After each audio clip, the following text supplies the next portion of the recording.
speak today with my jobs with justice, but I was called upon to speak today by my ancestors and by the oath of my people. By the oath of my people to yours. Many years ago, during an infernal imperial war against the good people of El Salvador, we said to ourselves that workers need not suffer again what we suffered. Even the Americans, as cruel as some of them have been to us, should not suffer what we suffered. Because the American workers here, they were victims of their cruelest masters, just as we were. Some of them just didn't know it yet. But today, they have come for you as they once came for us. And I remember my oath, and I ask you good American workers to remember your oaths too, even if perhaps they were the oaths of your fathers or your forefathers. Over the past few centuries, if history tells it true, at the Battle of Blair Mountain, in the riots of Haymarket, in the fires of Los Angeles, in the marches of Selma, legend has it that Americans said, never again. First quietly, then out loud. They sang solidarity forever, and an injustice to one is an injustice to all. They said it not knowing anything about Cuscatlan or El Salvador, but long before you said it, we knew about you. Because in Cuscatlan, in the land of precious things, your masters were slaughtering our people and practicing wholesale murder they could not dream of getting away with in the mainland at that time. While unions formed their first breakthroughs in parts of the United States, the first to utter the words of freedom or contract was slaughtered in the streets, along with generations of his family, before his blood was poured back into the banana plantations and shined into the black volcanic sands. We had to wonder, do they even know? Does the GI know?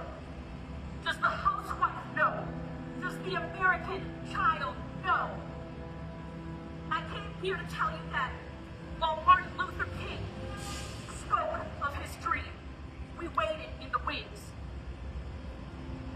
hidden in the American night, wondering, would your fortunes only rain down suffering upon us? Would your lightness only come at the cost of our suffering? Was this the only way for the world to work? And for all our lives, someone told me that yes, in order for one man to have comfort, another man somewhere else must bleed. In order for one man to be free, another man somewhere else must live and die in chains. And for most of my life, I thought that man in chains, that man is the Salvadorian, that man is the migrant, that man is a woman, a mother, a child, maybe me or my cousin or someone who was left behind so that I could get out, so I could be here speaking to you today. That woman in chains, her name is Justice. She is not blind, but she is blindfolded. She is not a statue, but she is bound. She is not a slave, but she is tamed. She is not a citizen, she's just the bitch who makes the biscuits. And if somebody doesn't take those damn chains off, nobody's gonna eat. Yeah! We are going to starve ourselves just to prove that others have to suffer? People don't understand. Extinction is the rule. Survival is the exception. Okay? To survive is to be exceptional. To go above and beyond the environmental limitations presented to us, even created by us. But to die out, it is terribly easy. And I see a lot of soft people in City Hall. A lot of soft people in City Hall. And a lot of exceptional people into it. Name!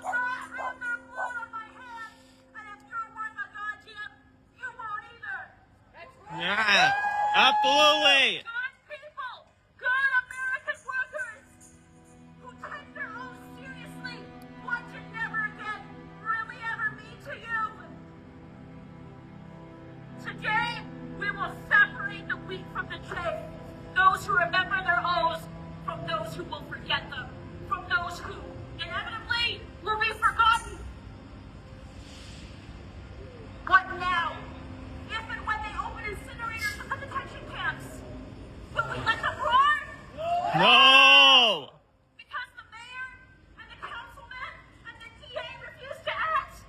No!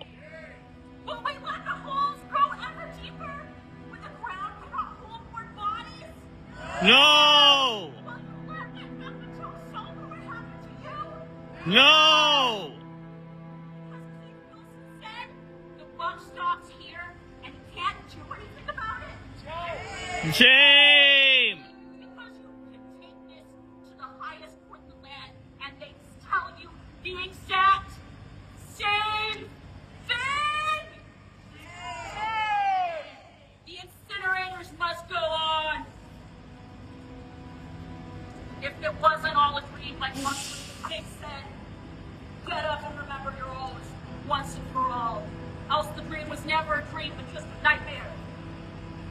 A weak man waits in this building.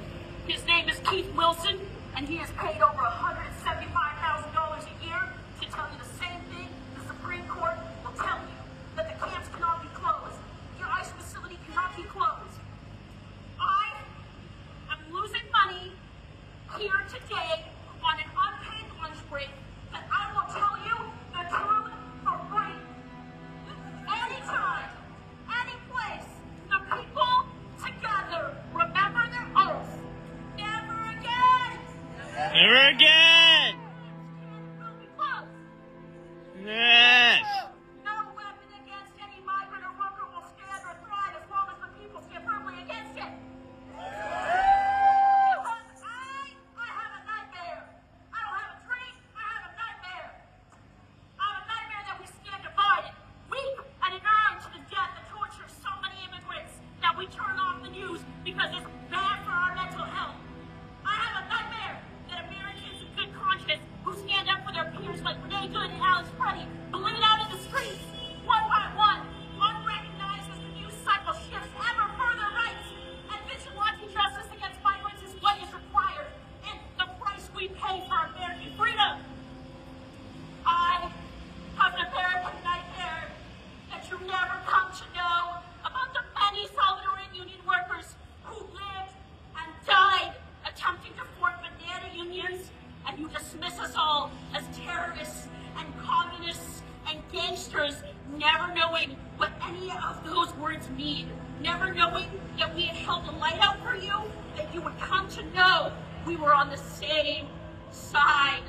Mm. And your odds become forever at odds with anything even remotely resembling goodness or righteousness, and you die out trying to obey what is legal, when you never stood a chance, when you aren't even told of your own history, much less ours, and at long last, you wonder, where is justice? Where is she? When you needed her, and you were hungry, and no one else was left.